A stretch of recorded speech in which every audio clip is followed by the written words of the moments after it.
phong gì lấy tuổi này riêng muốn nói sao đút tiết đi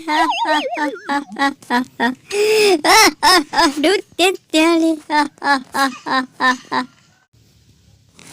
ôi chà ta là nó một cái là sao tại mình chỉ sao mà mình có đừng có to cho tức là êu cho ai chứ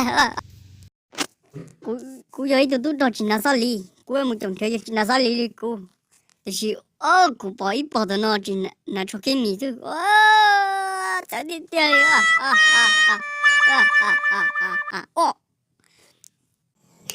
tụi mua cái bao nhiêu cho nên nó sali用đi cú tụi nó kia,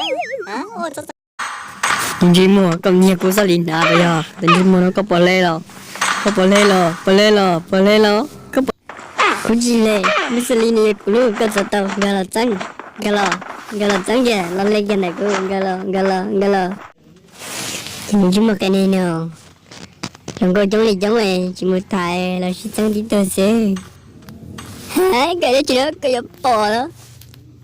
Cái để bây giờ nó đã bây giờ nên chimo. Trời, đi chỉ tên con dâu chỉ con kia là này. Nhưng cuma lihat cái đi cho nó, cái sao bỏ bây giờ. Chế plá thong là mùa giàu chế bộ môn tinh thần của một nhà cái cho bang to các bạn cảnh của một nhà cái của nhà mơ của con khỉ gì ha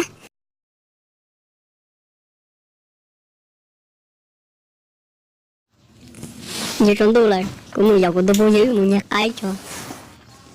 nó to mình sót tiền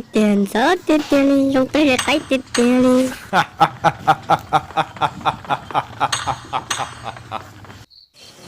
nhưng mà